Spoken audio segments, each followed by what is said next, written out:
Bonjour et bienvenue à Urgence économique. Depuis à peu près un an, le Maroc est confronté à plusieurs tempêtes d'ordre international. Alors, il y a la tempête économique, avec la récession économique qui s'est installée au sein des économies de nos principaux partenaires, notamment l'Union européenne. Des tempêtes d'ordre financier avec des mouvements spéculatifs sur les matières premières, énergétiques et alimentaires qui viennent aggraver des problèmes structurels, mais également des tempêtes géopolitiques avec le conflit ukrainien.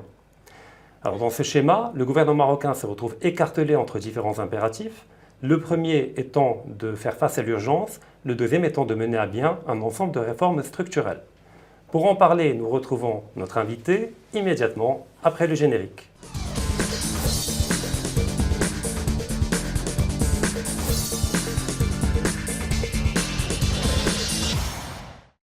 Moustapha Sahimi, bonjour. Bonjour. Alors c'est une vraie joie et un honneur de vous retrouver à nouveau au sein d'Urgence économique. C'est un plaisir partagé. Alors je vous présente pour ceux qui ne vous connaissent pas, et je pense qu'ils ne sont pas très nombreux. Vous êtes un intellectuel qui est engagé au sein du débat public, donc n'hésitez pas à partager vos opinions, très souvent tranchantes. Mais pour ceux qui ne vous connaissent pas, vous êtes politologue, professeur de droit et consultant, dans une pluralité de domaines en rapport avec votre cœur de métier, qui est la politologie et le droit. Tout à fait. Alors, après avoir écouté l'édito, a priori, la situation n'est pas reluisante pour 2022 et encore moins pour 2023. Et donc, la première question, c'est que dans votre dernière chronique publiée à Finance News Hebdo, vous parlez à la fin de la chronique, et j'invite les gens à aller la lire, d'un désalignement planétaire par rapport au gouvernement actuel. Parce que quelque part, il est mal tombé. Il s'est trompé d'année pour accéder au pouvoir. Et donc, de ce point de vue, ce désalignement planétaire, dans quelle mesure vous évaluez son impact et la capacité du gouvernement à le gérer dans l'immédiat? Effectivement, c'est un gouvernement qui n'est pas arrivé dans la meilleure conjoncture qui soit. Pour des raisons connues que je rappelle rapidement. La première, c'est que c'était la pandémie Covid-19 à partir de mars 2020. Et ça a duré 2 ans et ça continue d'ailleurs, puisqu'il y a encore une vigilance sanitaire qui est assurée. Après, est-elle justifiée aujourd'hui ou pas? C'est un autre débat. C'est un débat que nous pourrions ouvrir une autre fois, peut-être. Effectivement, ça mérite tout un développement, mais non, mais juste pour les auditeurs, parce qu'il y a tout un débat. Peut-on justifier encore l'état d'urgence sanitaire, sachant qu'il y a heureusement plus de morts? Mais il vaut mieux peut-être un peu plus qu'un peu moins, compte tenu de l'imprévisibilité des aléas de la crise sanitaire mondiale. On ne sait pas. Il y a l'automne qui va venir, on ne sait pas ce qui va se passer. Il y a des mutants, vous savez, il y a des mutants, tout ça, on ne sait pas très bien ce qui va sortir. Effectivement, c'est un autre débat. Oui, il y a le virus de la grippe, on ne sait pas comment évoluer, donc il faut beaucoup de réserves sur ce plan-là. En tout cas, ça fait 2 ans et avec des queues de crise sur le plan sanitaire. Le deuxième élément que je voudrais relever, c'est évidemment l'impact majeur de la guerre russo-ukrainienne qui s'est déclenchée donc le 24 février dernier avec ce que Moscou appelle une opération spéciale. Et donc je continue à l'appeler opération spéciale. Il n'y a pas de raison de l'appeler autrement. Il y a troisième élément cumulatif, c'est la sécheresse. C'est la plus mauvaise campagne agricole qu'on ait eue historiquement, me semble-t-il. On a eu 32 millions de quintaux de céréales, après une campagne historique, mais élevée, de 102-103 millions de quintaux de céréales la précédente année. Et puis il y a des barrages, le taux de remplissage qui est très faible. Avec le taux de barrage, le taux moyen de remplissage des barrages est de 40% au dernier pointage, mais il ne traduit pas la déclinaison de ce taux sur les dizaines de barrages. Il y a des barrages qui sont à 4%. Et c'est moyen. C'est-à-dire, c'est-à-dire pratiquement il n'y a rien avec les problèmes que cela pose. Et donc s'ajoute à cette sécheresse tout à fait exceptionnelle le problème du stress hydrique. On l'oublie. Le stress hydrique, donc, qui conduit à des mesures d'urgence. Il y a eu des rationnements, des coupures vous le savez, dans un certain réduit nombre les de débits des villes, on fois réduit les durant débits, on la réduit chaleur. la pression et les débits, etc. Mais après, quand vous dites qu'on l'oublie, alors qu'on l'oublie, ça peut arriver, je veux bien, mais qu'on l'occulte lors du développement du plan Maroc vert, ça, c'est quand même une erreur politique. Je veux dire, à un certain moment, on ne peut pas occulter. C'est un problème structurel. Ça ne date pas d'hier, le stress hydrique. Alors que le plan Maroc vert est fondé sur une logique d'exportation qui est fortement consommatrice d'eau, où on exporte littéralement de l'eau, notamment à travers les agrumes, les avocats, etc. Donc il y a l'oubli, mais il y a également Vous avez raison de l'erreur relever. politique. Il faut, j'ai un peu travaillé cette question, il faut 1000 litres d'eau pour faire 1 kilo d'avocat. C'est criminel du point de Voilà. vue C'est-à-dire que agricole. nous sommes de fait, au bout de la chaîne, nous sommes exportateurs d'eau. Ouais. Voilà. C'est-à-dire que les pays importateurs qui achètent Ouais. donc les produits agricoles et autres, les agrumes que vous avez cités, font l'économie d'un pompage de les réserves d'eau phréatique, et c'est nous qui supportons cela.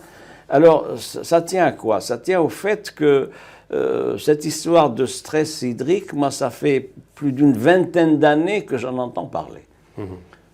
Stress hydrique, avec des alertes. Vous savez qu'il y a des travaux spécifiques qui ont été faits, vous êtes universitaire comme moi, vous le savez, qui ont attiré l'attention sur le risque de stress hydrique, sur la nécessité de récupération des eaux usées. Moi, je me souviens de projets pour la ville de Tanger des années 80. Les années 80, il y avait eu des cabinets qui avaient proposé le traitement des eaux usées pour Tanger, par exemple, etc. Il y a également d'autres rapports pointus qui ont été faits sur les risques, parce que c'est un domaine où on arrive à des hypothèses qui sont des prévisions probables. Probables compte tenu de quoi? Compte tenu de l'augmentation de la population, compte tenu des nouveaux modes de consommation de l'eau, avec le basculement de la population rurale vers le monde urbain. Donc ça, c'est un phénomène. Et compte tenu aussi du fait que le modèle d'agriculture est tel, vous avez fait référence, qu'il y a une surutilisation des capacités, des ressources en eau. Eh bien, moi, je suis toujours frappé par ceci, la difficulté pour tous les gouvernements qui se sont succédés à prendre en charge cela. Alors, pourquoi? Je crois que c'est pour deux raisons. La première raison, c'est que ce sont des gouvernements, je parle, et volontairement, je parle du cabinet d'alternance de Abdelrahmane Yousfi, de 98 jusqu'à celui d'Akhnouch aujourd'hui. Donc, vous voyez que le spectre est large. Avec différentes couleurs politiques, voilà, l'une après l'autre. Couleurs, c'est-à-dire Koutla, c'est-à-dire cabinet Jeto, Abbas El-Fassi, secrétaire général de l'Istiqlal, les deux gouvernements PJD, puisque le gouvernement Aziz Khanouch, président du RN. Ce qui me frappe toujours, c'est que c'est ceci, c'est la difficulté pour ces gouvernements à prendre en charge des réformes structurelles qui sont là, qui s'imposent et qui sont incontournables. On peut biaiser, on peut feinter, etc. Mais la contrainte est là. Le stress hydrique, par exemple, c'est là. Mais chacun la cache sous le tapis. Alors pourquoi? Pourquoi? C'est parce que nous avons des partis politiques et des responsables qui sont plus attachés à des paramètres partisans, clientélistes et électoralistes. C'est-à-dire que ce type de réforme ne produirait pas un impact immédiat dans le quotidien des gens de nature à les amener à voter pour nous. Oui, parce que... Donc électoralement, ce n'est pas intéressant de c'est mener pas cette payant. réforme. Il n'y a pas de retour sur investissement. Ouais. Mais ça, c'est grave et c'est propre au fonctionnement de la démocratie quand elle est dysfonctionnelle, quand elle marche mal. Tout à fait. Et que voilà, ça prend en otage... Il y a cet aspect-là, vous avez raison de le lever. Il y a un deuxième aspect que je vais citer aussi au passage, qui relève la même problématique, c'est la question de l'environnement. Mais oui. Il y a, vous connaissez les programmes des partis politiques comme moi, ceux de 2021, d'avant, etc. Nous suivons ça avec intérêt, vous et moi. Il y a une référence de principe à l'environnement. C'est un peu une case qu'ils sont obligés de cocher. Voilà, c'est un paragraphe, deux paragraphes, etc. Ça a été actualisé avec la COP21, évidemment, qu'il y a eu à Marrakech. Donc ça aussi, c'est intéressant à relever. Mais il n'y a pas une prise en main de la problématique de l'environnement. Et ça donne quoi? Ça donne un Maroc de plus en plus défiguré, avec du béton. Regardez les plans d'aménagement de Casablanca. Oui, l'urbanisme, c'est une catastrophe. Regardez les plans d'aménagement. Moi, j'habite Rabat, vous le savez, donc je fais l'autoroute. Vous avez là cette entrée de Casa avec des blocs, d'immeubles, les uns comme des cages à poules. Comment voulez-vous qu'il y ait un lien social et une vie sociale avec des blocs de ce type-là, des appartements prétendument économiques à 200 000, 250 000 dirhams, où il n'y a pas ce qui me frappe, il n'y a pas un espace vert. Pour les enfants, pour les enfants, etc. Le problème de l'éloignement, le problème du transport de ceux qui travaillent à Casablanca ou ailleurs, qui viennent... Donc il n'y a pas eu une réflexion. Non mais c'est magnifique ce que vous dites, parce que dans votre rapport à l'environnement, contrairement à la plupart des politiciens partisans, vous ne mettez pas uniquement un contenu technicien, etc. Vous ajoutez une dimension esthétique également. Et ça, c'est magnifique. Alors évidemment, pour vous, parce que vous avez une vision, parce que vous avez une grande vision vous prenez de la hauteur, mais malheureusement, ce n'est pas le cas de la plupart des politiciens, pour qui la dimension esthétique est totalement occultée. Pour eux, l'environnement, c'est uniquement la question de la pollution. Plus que la dimension esthétique, le cadre de vie. Oui, il faut offrir aux citoyens un cadre de vie. Comment voulez-vous que ces enfants puissent se retrouver, puisqu'ils puissent avoir des activités culturelles? Il n'y a pas de salle de sport, il n'y a pas de salle de jeu, il n'y a pas un lieu de rencontre, etc. Sinon, devant les immeubles, à taper la baballe, etc. Et donc, c'est une déstructuration de la société, et partant du lien social. Et de la mixité qui est éclatée. Et de la mixité. Les pauvres sont embarqués à la périphérie, et puis les riches, de plus en plus, à une deuxième périphérie. Autour et donc, nous sommes un modèle qui pose problème, tel qu'il est produit aujourd'hui. Et j'avais dit une fois à un ancien ministre de l'Intérieur que je nommerai pas, qui est dans mes amis ou mes proches relations, je lui ai dit, vous savez, l'échec du département de l'Intérieur, c'est essentiellement l'aménagement du territoire. Alors maintenant, on est en crise à tous les niveaux, et des crises même peut-être, je dirais, culturelles, profondes. Vous parliez de la ville, de l'esthétique, de l'aménagement, du bien-être du citoyen, qui doit être dans un environnement accueillant, agréable, où il peut s'épanouir en tant que citoyen. Mais toute crise, avec tous ces éléments structurels et conjoncturels, n'est-elle pas également une occasion de réforme? Si on ne mêle pas les réformes en temps de crise, après, effectivement, on retombe dans la logique électoraliste, où effectivement on dira, bon, il n'y a pas urgence, c'est pas grave, ça peut attendre, c'est le prochain gouvernement qui le fera. N'est-ce pas là le moment idoine? Vous avez raison de le relever. En théorie, en tout cas le discours gouvernemental actuel, c'est de dire il faut transformer cette triple crise ou quadruple crise que j'ai évoquée. Donc elle doit être l'occasion de nous donner des opportunités de réforme. Ça, c'est... en tout cas, au niveau du discours. C'est au niveau du discours. Je me rallie tout à fait à cette approche, à cette approche qui est une approche, vous êtes économiste, vous la connaissez, qui est une approche pratiquement schumpeterienne. C'est-à-dire que le progrès vient de l'échec de ce qu'il y a, l'appareil de production, tout ça, etc. C'est la destruction créatrice. En l'espèce, ce n'est pas une destruction, c'est une crise, et c'est une crise qui doit être l'occasion de repenser la problématique de notre développement. Question, est-ce que c'est le cas? Je ne le crois pas, pour l'instant. Je fais crédit, cependant, parce que je suis nuancé, j'ai fait crédit pendant un an à ce cabinet qui était malmené dès les premières semaines en disant oui, ils font rien, etc. Je trouvais ça pas recevable parce que c'était un gouvernement qui venait d'être installé en octobre, qui a présenté son programme à la fin octobre, etc. 2 semaines après a commencé une campagne ici ou là chez certains cercles en disant ce gouvernement ne fait rien, etc. Il y a une décence, il y a un peu de raison et de responsabilité. C'est surtout qu'il communique mal. Que de fait, voilà, même s'il y a des choses qui sont faites, on ne les voit pas. D'autant qu'il avait hérité d'une loi de finances qui n'était pas la sienne. Oui. Globalement, c'était une loi de finances qui était prête depuis septembre 2021 par l'ancien cabinet.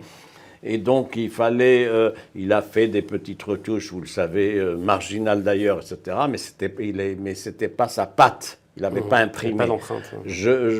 Dans mon analyse, moi, j'attends essentiellement le projet de loi de finances 2023 parce que là, il a la main. Ben là, on a déjà les grandes lignes, les quatre principaux axes. Voilà. Donc on a la main et je pense que c'est à partir de la présentation définitive du projet de loi de finances 2023, il va être présenté dans 3 semaines, exactement avant le 20 octobre de la date, du fait de la contrainte de la loi organique des finances, vous le savez, qui impose que le projet de loi soit déposé devant la Chambre des représentants avant le 20 octobre. Et donc nous aurons là une matière réelle, objective, d'évaluation de ce que compte faire ce gouvernement.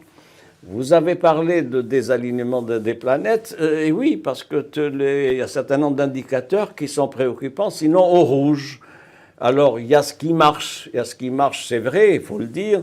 Il y a, au niveau des exportations, des secteurs qui marchent bien, l'aéronautique, l'automobile, les ventes de phosphate qui ont explosé de plus de 72%. Mais même là, ça peut être un peu fragile. Oui, pour le phosphate, il n'y a pas de problème. Mais pour l'automobile, il y a un effondrement des ventes en raison du prix des hydrocarbures qui, à terme, pourrait impacter... Et du fait de la situation dans les pays importateurs. Exactement. Mais il y a... j'ai parlé de l'explosion des ventes de phosphate et des engrais. 72% au premier semestre de 2022, c'est exceptionnel. Là, c'est grâce à la guerre en Ukraine. Oui, mais on peut le dire. Tant mieux. Non, mais oui, tant mieux. Il y a ça. C'est moins mal. Il y a d'autres secteurs qui marchent bien, mais il y a d'autres secteurs qui sont en difficulté. D'autant qu'il y a une conjoncture internationale qui n'est pas favorable, qui ne pousse pas à la demande. Ne pousse pas à la demande du fait du pouvoir d'achat dans les pays traditionnellement importateurs. Puis il y a l'inflation qui grignote le pouvoir d'achat à l'échelle mondiale. J'y venais, donc il y a aussi le fait que nous subissons l'impact du renchérissement des prix des matières premières et énergétiques, donc avec ce qui se passe. Et donc c'est un élément de préoccupation, c'est un élément qui nourrit l'inquiétude et un fond revendicatif des citoyens. Pourquoi ? Parce qu'il y a un pouvoir d'achat qui s'est détérioré depuis plusieurs années. Je vais vous donner un exemple. Il n'y a pas eu d'augmentation de SMIC depuis des années, vous le savez. Bien. Le SMIC a augmenté de 5% le 1er septembre et 5% le 1er septembre 2023, mais 5% conditionné. C'est conditionné. C'est conditionné par quoi ? Par l'acceptation de la part des 5 syndicats représentatifs de la réforme du Code du travail et du droit de grève. C'est dans le procès-verbal qui a été publié, qui est un document public. Donc, le SMIC, 10%, c'est très bien. Si bien que le SMIC est à presque 3000 dirhams aujourd'hui, c'est bien. Mais, par ailleurs, qui ne bénéficie pas de ces augmentations-là? D'abord, ceux qui en bénéficient. L'inflation, pour 2022, elle a été évaluée, Banque mondiale, 8%, je crois, au Maroc. 6. La banque centrale a donné un 6,2% en prévision 2022. Le ACP donne 8%. Oui. Bien. Qui est plus réaliste que... Oui, voilà. Or, il faut relever que cette moyenne est une moyenne pondérée qui doit être éclairée. Pourquoi ? Parce que c'est, vous savez comment on met tout et n'importe quoi dedans. On met tout un certain nombre de produits. Vers le bas. Or, les produits de grande consommation, c'est des produits où il y a une inflation de 12%. L'alimentaire, le logement. Tout à fait. Donc, le lait, le sucre. Donc, il faut... 2, si bien que les salariés SMIC bénéficient de 5%, ça ne rattrape pas. Tout à fait. C'est une augmentation nominale, mais pas réelle. Et ça ne rattrape pas la détérioration de leur pouvoir d'achat de 2021 et de 2020, qui a été une année difficile. Autre chose, tous ceux qui ne sont pas concernés par le SMIC et le SMAG. L'informel, déjà. Et oui. Vous savez combien on a on a 2 600 000 personnes, 2 600 000 personnes qui sont actives. Oui. sur le marché du travail. Normalement, il y a environ 80% de gens qui sont dans l'informel, Mais oui, parmi les gens qui travaillent. c'est des énorme. chiffres précis. Ouais. 2 600 000 personnes qui sont donc des salariés Déclarés. déclarés. Et encore une partie est Ouais. sous-déclarée probablement. Et donc, soit dans le secteur public, soit dans le Oui. secteur public, soit dans le secteur privé. Privé. C'est 2 millions. Il y a plus de 7 millions et demi, puisqu'on a une population active de 10 millions environ, je parle sous votre contrôle, Oui, tout à fait. de 10 millions, donc qui ne sont pas déclarés et dont le pouvoir d'achat s'est détérioré et qui n'ont pas de perspective d'amélioration de leur pouvoir d'achat. Ni en 2022 pour les 3 mois qui restent, ni en 2023. Donc il y a là une situation préoccupante. Ensuite, autre élément, le renchérissement des prix. Renchérissement des prix de grande consommation. Le gasoil. Oui. Le gasoil pour les voitures, le gasoil pour les mobylettes. Ouais, donc on a Il y a plus de tout 14 dirhams. on oublie, il y a tout un monde qui n'a que des mobylettes. Oui, un triporteur, il dit que de ça. Porteurs de mobylettes, vous savez, on a même des petites motos, des 75 ou 125 cm3 qui servent de transport familial. Vous le voyez comme moi, vous observez la société, Oui, bien sûr, oui. où il y a le père, où il y a la mère et il y a l'enfant. L'enfant devant.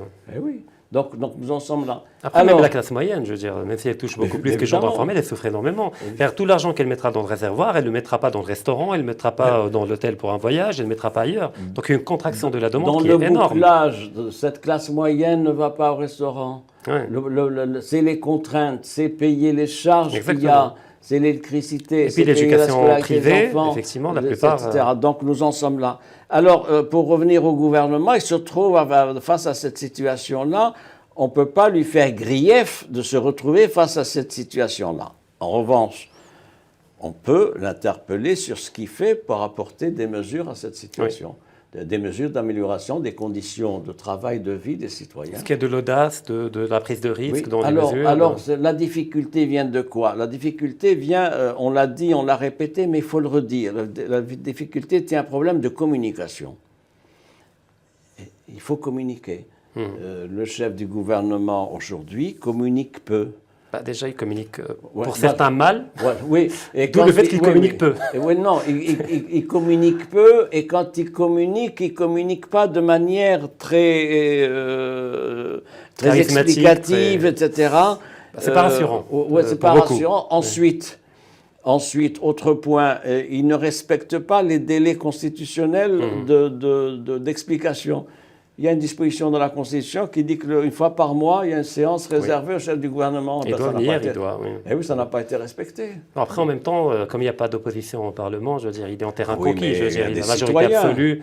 Oui. Il y a des citoyens, et puis c'est une exigence constitutionnelle, parce que Oui, c'est oui. ça qui nourrit. Même formellement, ça doit être C'est fait. ça qui nourrit la démocratie participative, parce que s'il y a un chef de gouvernement qui vient une fois par mois devant la représentation parlementaire, Oui, symboliquement, c'est fort et soit la important. Chambre des conseillers, soit la Chambre des représentants, qui dit voilà ce que j'ai fait, voilà, etc. Ça a été voulu par le constituant. Oui. Pourquoi? Pour permettre aux citoyens de suivre et de corriger ce qui est fait par ce gouvernement. Exactement. Et en même temps, si possible, de mettre en perspective les réformes. Et enfin, j'en en parlais tout à l'heure, d'entraîner, de susciter au moins leur intérêt.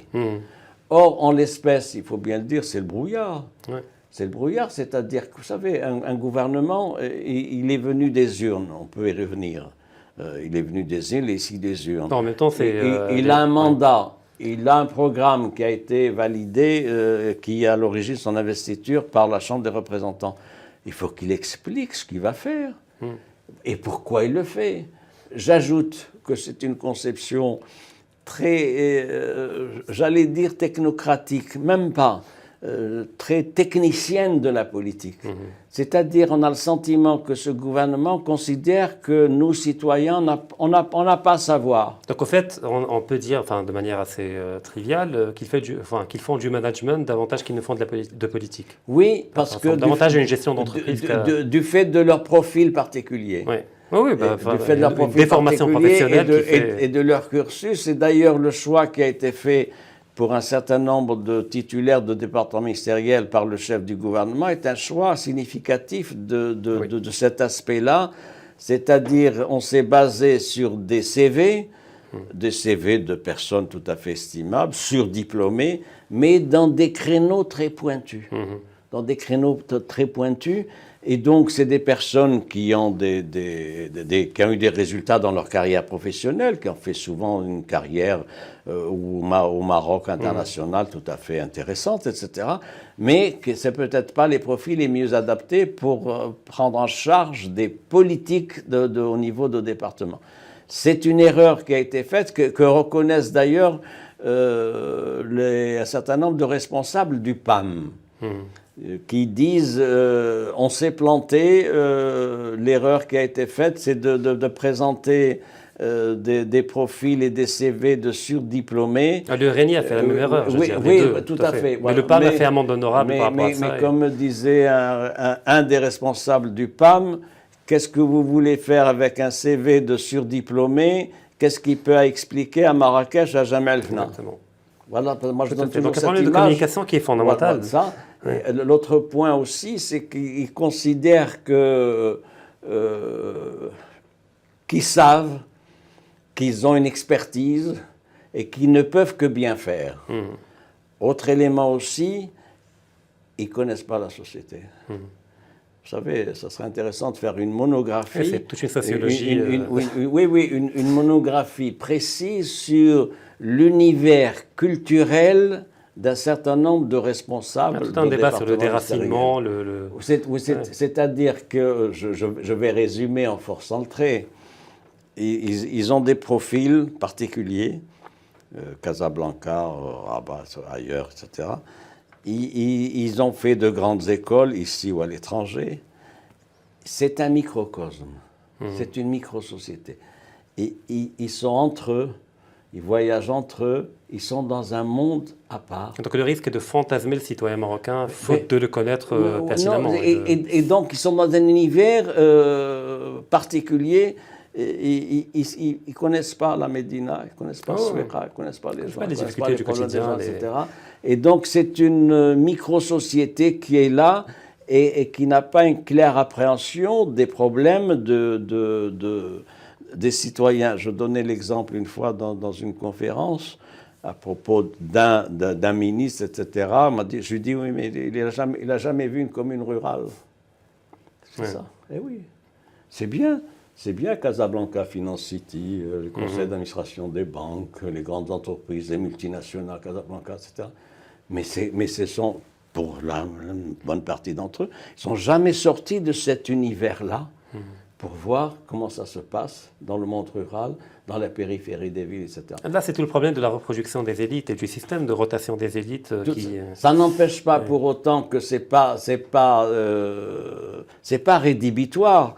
Ça n'empêche pas que ces profils-là peuvent aider à une meilleure appréhension des problèmes de société. Et dans une autre configuration, il y a des garde-fous et des gens qui les ramènent au réel. Pour peu qu'il y ait une sorte de monitoring et de coaching, d'où du chef du gouvernement.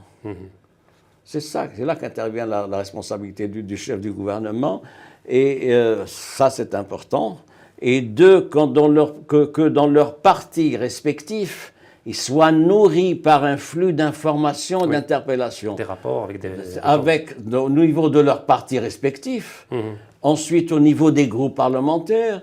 Et vous savez qu'ils ont très peu de contact avec les groupes parlementaires. Il y a même une fronde froide, mais réelle, du fait que les mêmes groupes parlementaires qui sont dans la majorité, les trois, reprochent précisément à leurs ministres qui sont au gouvernement, de ne pas avoir de contact avec eux, de ne pas les considérer.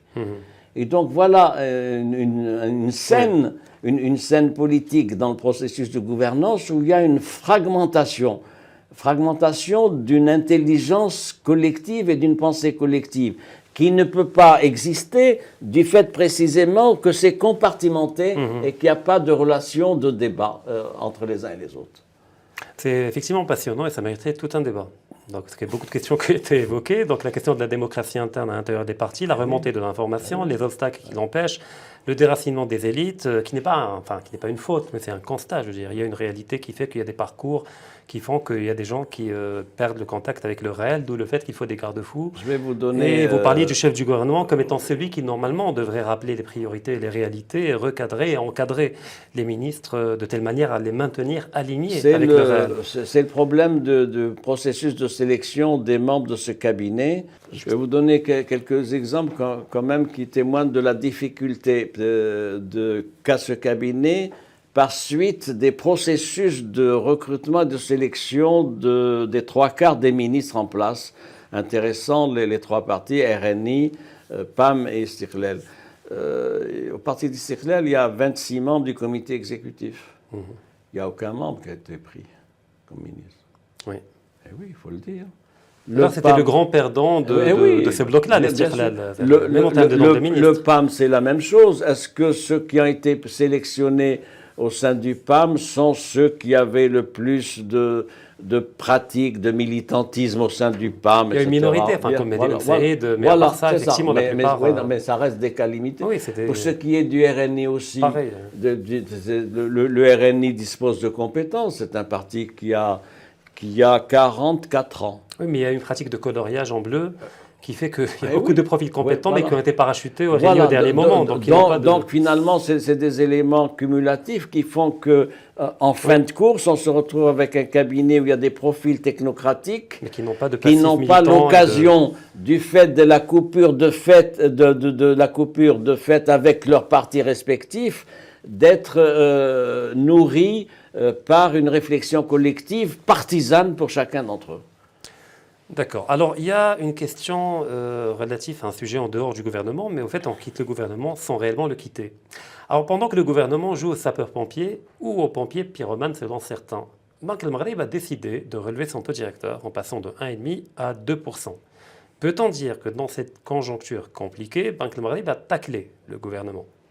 En rappelant d'ailleurs que ma tâche, c'est uniquement de lutter contre l'inflation, mais la question de l'emploi ou de la croissance, c'est votre job, c'est la politique budgétaire. N'utilisez pas la monnaie pour régler des problèmes budgétaires, dirait Milton Friedman.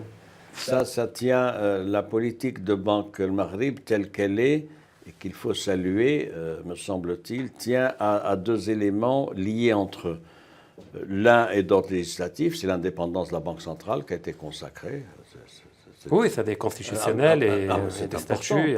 C'est important que la Banque centrale des royaumes soit une banque indépendante. Et ça ne veut pas dire qu'elle ne doit pas coordonner avec le gouvernement. Non, d'abord. Donc elle est indépendante et donc elle a la haute main en particulier sur la politique monétaire, vous le savez, du taux du crédit. Oui. Deuxième élément à propos de Banque El Maghreb, c'est la personnalité du Wali.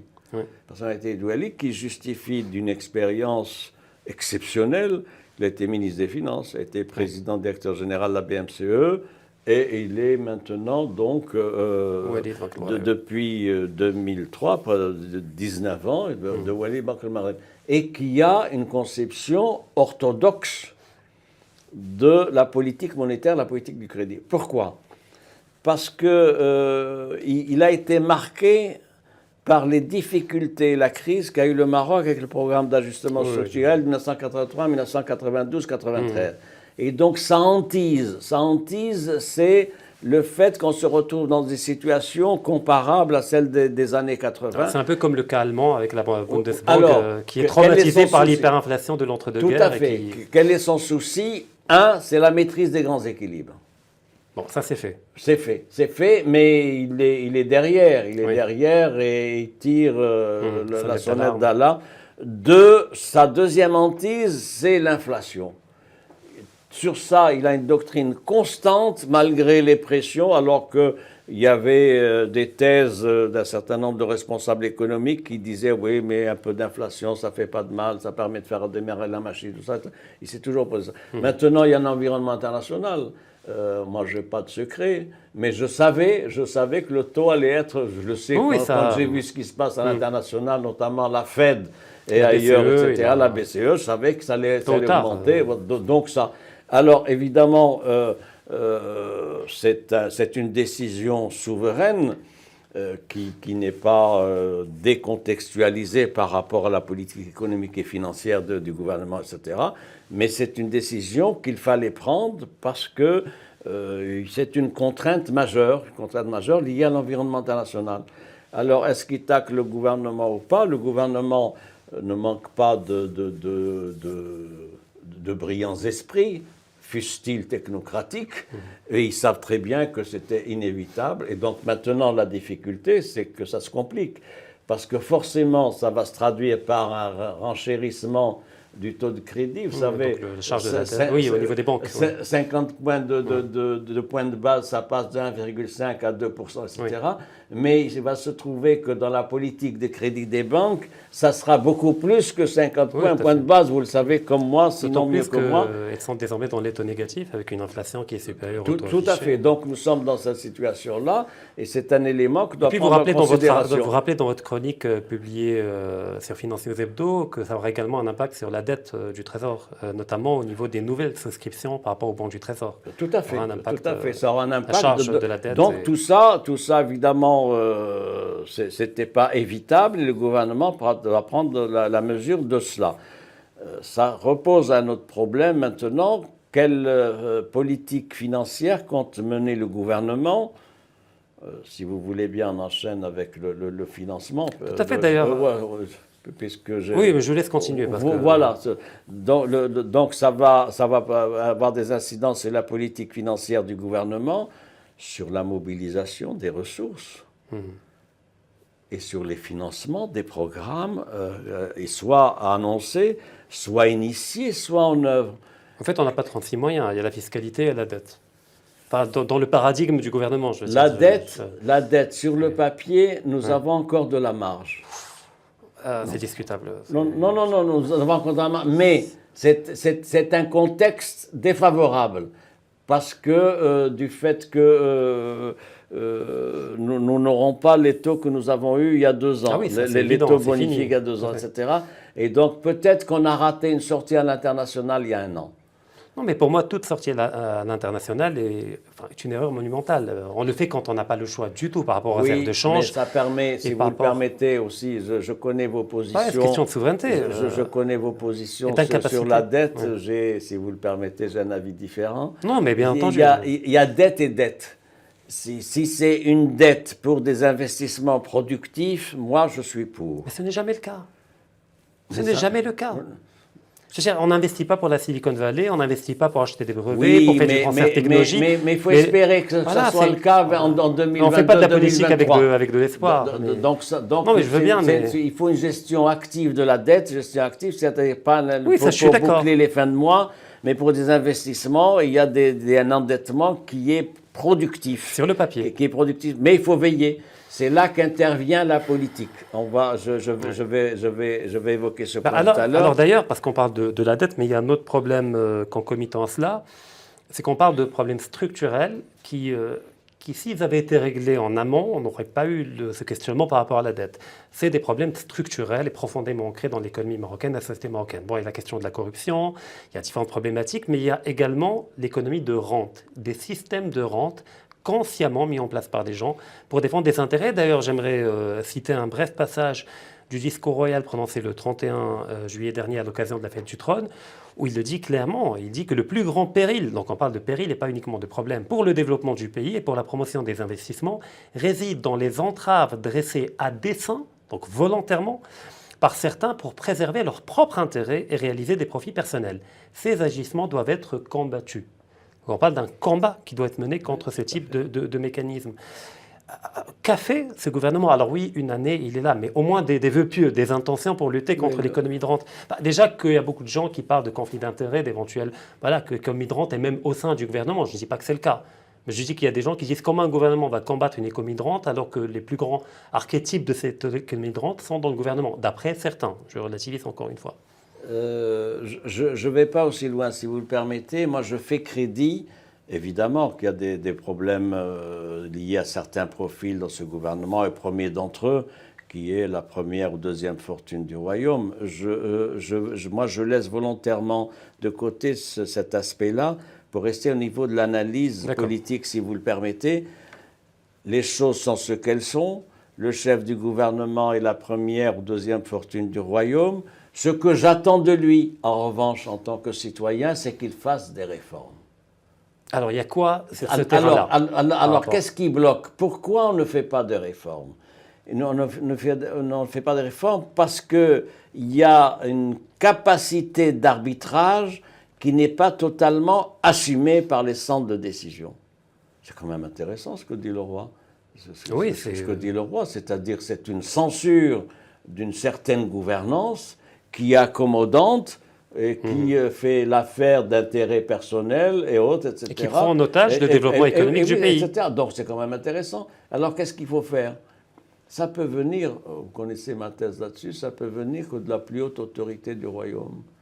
Pourquoi? Parce que c'est la seule qui a l'autorité, la légitimité et la capacité d'imposer, etc. Donc sur ce plan-là... Après, le gouvernement a un rôle de déclinaison et de matérialisation. C'est pour ça qu'il faut espérer que cette ferme condamnation de ce qui se passe dans la vie économique faite par le souverain se traduise par des mesures conséquentes pour mettre fin à cette situation. C'est ça l'enjeu, c'est ça le challenge de cette équipe-là, du chef du gouvernement, c'est de dire le roi a donné de hautes directives et des recommandations très fermes, nous devons être à la hauteur des enjeux de cette politique-là. Question, je doute. On est deux. Non, oui, mais pas pour les mêmes raisons. Oui, peut-être, mais on converge vers la même conclusion. C'est que... Je doute. Pour l'heure, au vu du bilan de la première année, je suis plus nuancé que vous. Je doute, au terme de la première année de ce gouvernement, je doute de sa capacité à entreprendre les réformes entrant dans le cadre des recommandations royales. Mais c'est grave. Parce que... C'est pour ça que nous sommes dans ce schéma-là. Vous savez, je vais vous donner d'autres exemples qui confortent ma lecture, si vous le permettez. Les assises de la fiscalité, début juin 2019. Moi, j'ai suivi ça comme vous. C'était complexe, etc. Il a fallu 2 ans et 2 mois pour qu'il y ait la loi cadre sur la fiscalité. C'est juillet 2021. J'ai toujours été frappé par la lenteur des réformes, alors qu'il y avait une loi cadre, donc dont les principes avaient été définis. Lent. Même le Parlement, là, quand on discute les lois... Pourquoi? Parce que la gestion du temps est dans le sens de la lenteur, voire même de l'immobilisme, est un facteur politique. Oui, mais on a démontré que l'on est capable, quand on le veut réellement, quand il y a une décision politique ferme, de faire dans l'urgence des choses extraordinaires. On l'a fait durant la pandémie. Oui, parce que c'était le choc. Si vous le permettez. Mais si on pouvait changer de perception et de voir l'économie de rente comme étant un cancer et un choc quotidien qui prend en otage tout le monde, peut-être que notre manière d'y réagir changerait. C'est pas de même nature. On a tendance à euphémiser ce type de problème. Si vous permettez, c'est pas de même nature. Dans le cas du choc sanitaire, c'était un choc. C'est un choc sanitaire où il fallait sauver une communauté. Là, c'est le pays qu'il faut sauver. Le roi part de péril. Mais c'était quotidien, c'était physique, c'était une survie. C'est une question de perception, pas de réalité. Oui, mais c'est pas... Voilà, on le perçoit comme étant imminent. Il n'y avait pas, si vous permettez, je vais finir ce que je vous dis. Il n'y avait pas d'enjeu d'intérêt à propos de la mobilisation d'urgence pour la crise sanitaire. Les intérêts des uns et des autres n'étaient pas menacés. C'était un instinct collectif louable, vous voyez, qu'on est capable de sursaut national, etc., pour faire face à la situation, parce que c'était la survie de la communauté internationale qui était en jeu. Permettez-moi, mais il faut... je voudrais ajouter, c'est pas comparable. En revanche, pour ce qui est de l'économie de la rente et de la corruption, ce sont des réformes qui appellent une remise en cause de statut d'intérêt. Je vais vous donner un autre exemple. Pourquoi prenez le discours qui a été fait par Wali Bank al-Maghrib le 30 juillet dernier devant Sa Majesté à propos du rapport annuel de la Banque centrale pour l'année 2021. Il y a beaucoup de choses, etc. C'est un bon check-up de la situation. Et il dit « La corruption est devenue un facteur préoccupant et structurel. » Le choix des mots est important. Moi, je suis interpellé. Quand le premier responsable bancaire de ce pays, présentant son rapport annuel, celui de la Banque centrale, à la plus haute autorité du royaume, le roi, dit Majesté, la corruption est devenue un enjeu structurel important. Il y a matière à se poser des questions. Oui, mais c'est ce que je dis. Alors, pourquoi ça n'est pas fait? C'est-à-dire que nous sommes, si vous le permettez, nous sommes dans une situation où tout le monde fait le diagnostic. Vous verrez, oui. vous verrez oui, dans mais le tout le monde discours dit, du chef du gouvernement qui a été fait au Parlement, la lutte contre la corruption, l'économie de rente, etc. Je vous renvoie, vous et nos téléspectateurs et nos auditeurs, au rapport du nouveau modèle de développement. Oui, pareil, on évoque à chaque fois. Dont plus personne ne parle. Oui, d'ailleurs, il est morné. Vous le remarquez qu'il est devenu obsolète. Mais pour moi, il était morné. Oui, mais c'est un autre débat. Mais pour moi, c'est un texte de référence. Oui. Ça reste un texte de référence validé. Non, on est d'accord, le diagnostic est fait depuis longtemps partout. Il met en cause l'économie de rente. Alors pourquoi on n'y arrive pas? On n'y arrive pas pour deux raisons. Permettez juste rapidement parce que... Je vais être rapide. Oui. La première raison, c'est qu'il y a des intérêts en jeu. Oui. Des intérêts qui sont majeurs. La deuxième raison, c'est que on a stérilisé la politique et il n'y a pas de volontarisme politique. Mais parce que je pense, si vous permettez, qu'il y a un problème de perception de la dangerosité de la chose.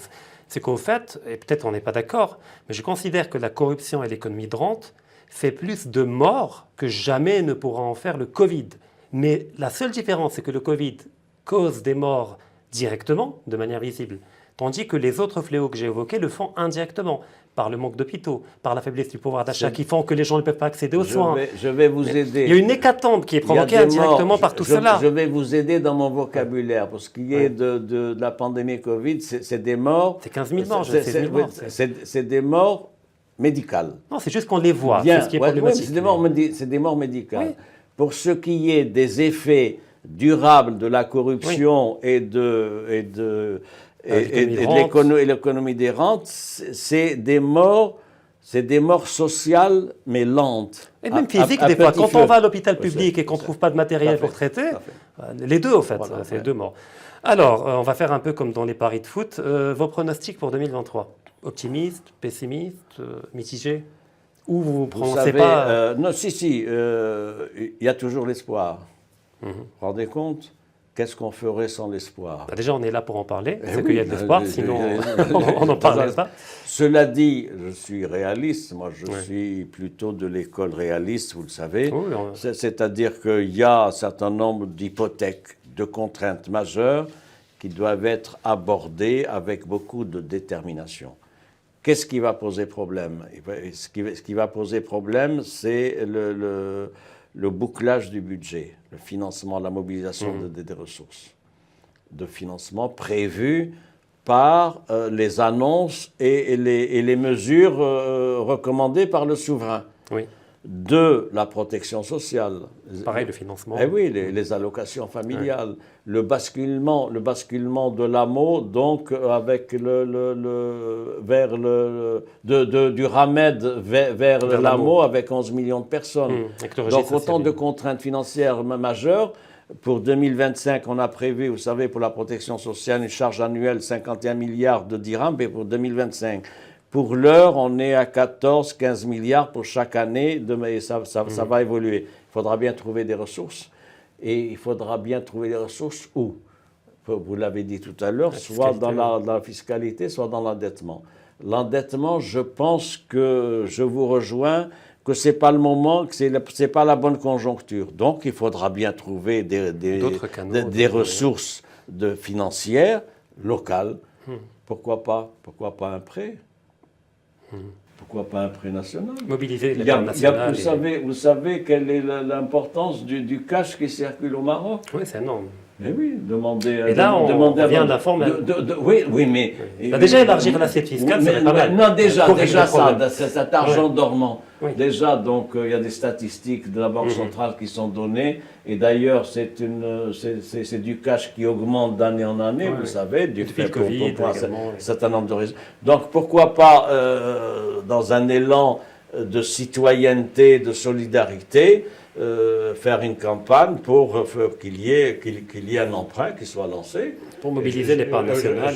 Je suis sûr que ça donnerait des résultats. Oui, surtout que les gens... Deuxième piste, il faudra bien en parler. Un impôt sur la fortune. Ouais. Qu'est-ce qui est gênant? D'autant plus qu'on a un contrôle d'échange et qu'on n'a pas cette problématique où les riches vont quitter le pays, comme en Europe. Un impôt sur la fortune, 0,5%. Sur le patrimoine non productif. Vous savez, il y a des simulations qui ont été faites sur l'impôt sur la fortune. Elles donnent 10 milliards de dirhams. Ce qui est énorme. 10 milliards de dirhams, c'est-à-dire toutes les grandes fortunes, tous ceux qui ont des biens de 0,5%. Troisième source de financement. On conclura avec ça. Les surprofits. Oui. D'ailleurs, il y a un truc qui est en train d'être fait par rapport à ça, mais c'est encore pas clair. On verra avec le projet de loi de finances. C'est les surprofits. Oui. C'est les surprofits qui ont été faits après la loi de libéralisation de décembre 2015 du gouvernement de Bekiran, etc. Ces surprofits réalisés par qui? Par les sociétés pétrolières, les banques, les assurances, les cimentiers, etc. Tous les oligopoles, en fait. Les oligopoles, donc, qui ont un statut particulier, etc. Pourquoi pas? Mais alors, je donne toujours l'exemple. Y a-t-il un pays plus libéral que l'Allemagne, plus capitaliste? Eh bien, le chancelier allemand, Scholz, il a décidé qu'il y ait l'imposition des surprofits. C'était il y a un mois, il a annoncé, ça va être fait. En France, où le président français, vous le savez, est si proche des milieux d'affaires et des banques, etc., il y arrive en traînant les pieds, parfois même en reculant, il arrive, sauf qu'il a décidé de ne pas appeler ça taxation sur profit, mais contribution. Le choix du vocabulaire, il faudra bien arriver à ça. C'est quand même tout à fait anormal que les compagnies pétrolières aient fait entre 60 et 70% d'augmentation de chiffre d'affaires pour les 6 premiers mois de 2022. Felkia fait 72% d'amélioration. Moi, j'ai des chiffres comme vous. Moi, je travaille sur dossier, etc. Et qu'il n'y ait pas quelque chose qui soit donné à cette collectivité. D'ailleurs, on n'a pas eu le temps d'en parler, mais il y a le rapport du Conseil de la concurrence qui évoquait ces problématiques-là. Mais on retiendra que le financement des grands projets qui ont été affichés comme une intention louable au niveau du projet de loi de finances, qui vont être discutés après au mois d'octobre, réclame un financement qui n'est pas un problème, mais un impératif, et que le Maroc regorge de possibilités pour mobiliser ce financement, quitte à recourir à l'épargne nationale, élargir l'assiette fiscale ou innover en termes de canaux de financement. Ça implique quoi? Pour finir, ça implique... Du courage politique. Ça implique, je vais formuler ça autrement, ça implique enfin le primat de la politique. Oui. Parce que jusqu'à maintenant, la pratique de gouvernance s'est faite, c'est une pratique gestionnaire. Gestionnaire, moi je plaide toujours pour le primat de la politique, c'est-à-dire c'est bien, mais il faut inscrire la politique dans une approche sociétale, sociale, et dire qu'est-ce qu'on veut. Ça implique un cap, ça implique une feuille de route, et ça implique les moyens humains et les ressources financières pour y arriver. C'est-à-dire, c'est comme ça que sinon on va continuer avec cette particularité, je finis sur ça, avec la gestion d'un discours de réforme, un discours de réforme, des actes de réforme annoncés, mais sans la volonté de faire les réformes. Et donc, c'est ce schéma-là qu'il faut casser, qu'il faut renverser pour s'engager dans une autre problématique de mobilisation. Vous savez, il y a une forte demande au niveau des citoyens pour qu'enfin les problèmes du pays soient pris en compte par une direction, par un exécutif, par des exécutifs régionaux, etc. Et comme locales. disait De Gaulle, l'intendant suivra. Donc quand il y a la vision politique, l'intendant s'organise de telle manière à la rendre possible. Mostafa Sahimi, merci infiniment encore une fois d'avoir accepté notre invitation. Et merci à toutes et à tous de nous avoir suivis. Et on vous donne rendez-vous la semaine prochaine comme d'habitude.